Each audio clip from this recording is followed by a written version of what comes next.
So the first thing you're going to need is the SmartThings app. Once you've downloaded the app, just pick a location, just give it a name.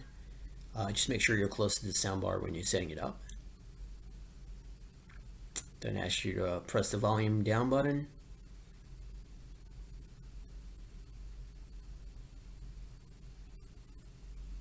Once you do that, continues connecting to the soundbar.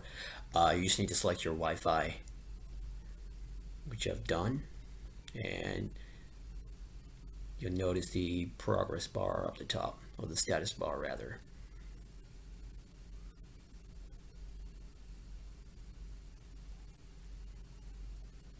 It's pretty straightforward. You just follow the app. Just give it a name. I just use the default name that came up, and it adds it to your SmartThings app. So I'm just going to click on the option for the soundbar in the living room.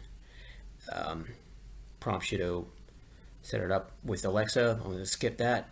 These are the options you get. The different sound modes.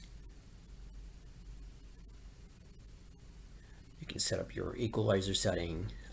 There's a couple of other options too. You can increase or decrease the woofer setting. That's the auto EQ setting. I'm not going to run it. I'm just going to cancel it, but it gives you the option.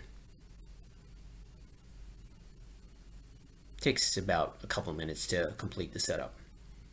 Then some more options: voice enhancement, bass enhancement, and night mode.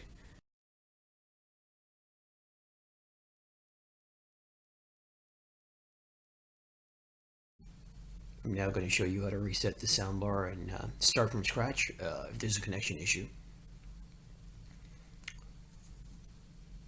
So the first thing you want to do is you want to hold the minus and plus buttons down together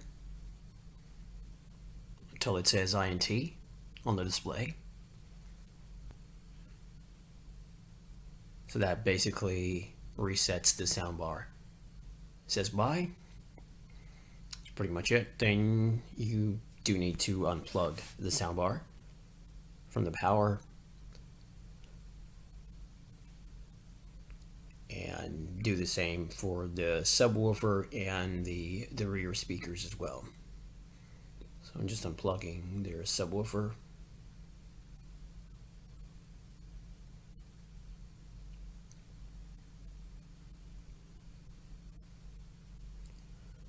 And now doing the rear speakers. So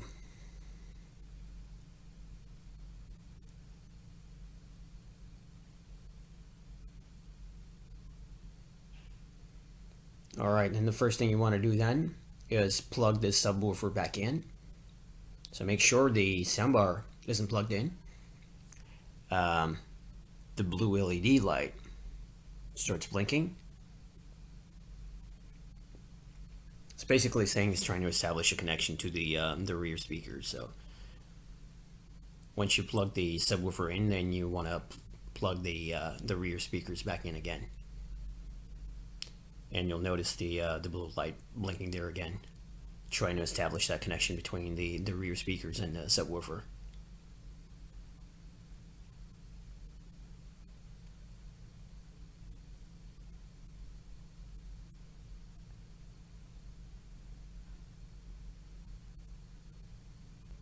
What you'll notice here is the red solid light. So that means the soundbar is in standby. So, or at least the subwoofer is in standby. So I'm now powering on the soundbar.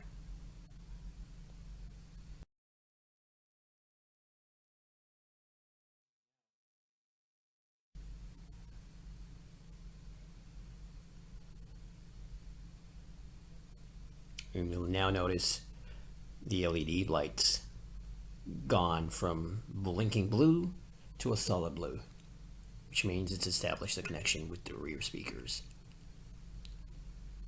Just want to show you how I've set up the soundbar. So I've connected the soundbar via HDMI to the ER connection on my TV.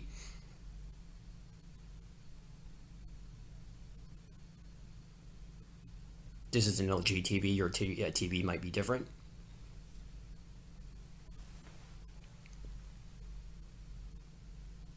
If you do have an LG TV, I'd recommend changing the audio output to pass through. And what you'll notice is if it's detected a Dolby Atmos signal, it will display Dolby Atmos on the soundbar. Just a couple of things regarding the soundbar. Once you hit the settings button on the remote, it cycles through a couple of options: auto tuning, AVA, the treble. It's got bass.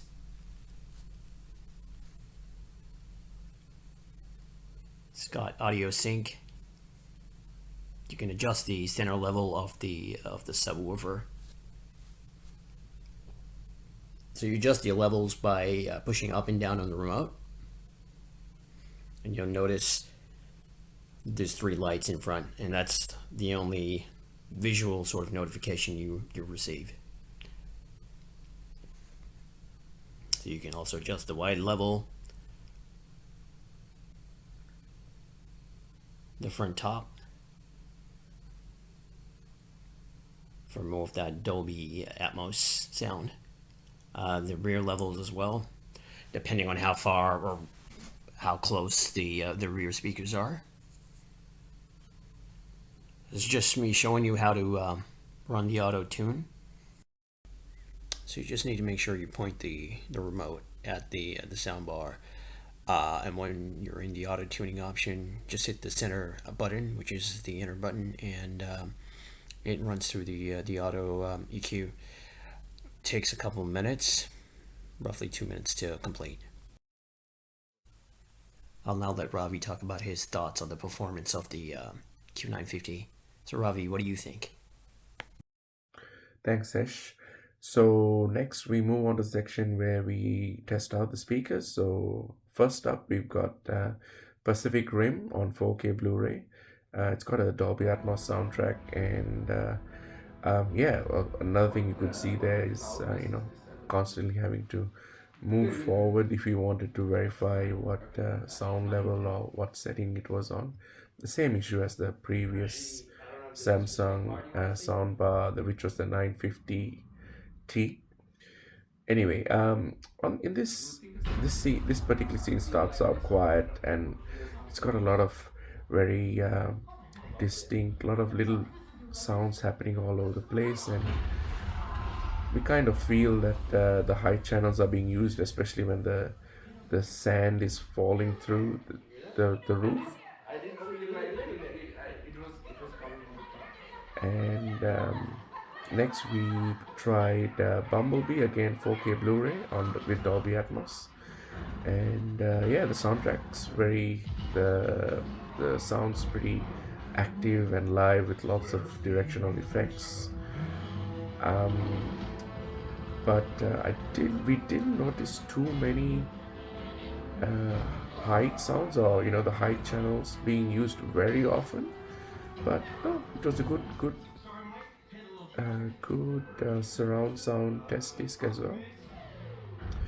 So next we come to Blade Runner. So we read from a few reviews that Blade Runner had a really good Dolby Atmos mix, and even at the start, where there's not much action, but it was just the intro, the mix was great. Lots of orchestral music, lots of instruments, and the soundbar really made the soundtrack come alive. And we really felt like we were in a real theater.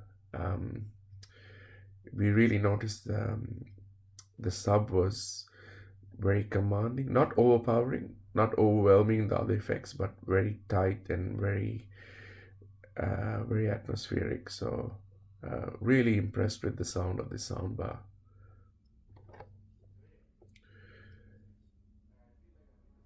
It's a pretty slow scene, but it really sets the mood of this post-apocalyptic world. Pretty awesome. Yeah, over there we could really feel the rears and the high channels come alive with that overhead flying thingy. I don't know what they're called. So moving on to the next disc. The next disc that we tried, we couldn't capture the video because we were trying to work it out. But the next the disc we were trying was Apollo 13, and now that one didn't have a Dolby Atmos track. It had um, DTS X soundtrack, and initially we were fumbling around trying to work out why it was not working. But finally, we realized it was the LG C9 wasn't uh, switching it properly, and we needed to change it from auto to manual pass through, and then voila, DTS X was working with no issue. So that's good that it was working in the end. And next, we've got Sesh showing us how to stream Bluetooth music. The best placement I've found is sort of close to the display, and you'll notice a message come up on your phone, and it starts playing straight out of Spotify or any other music app you want to use.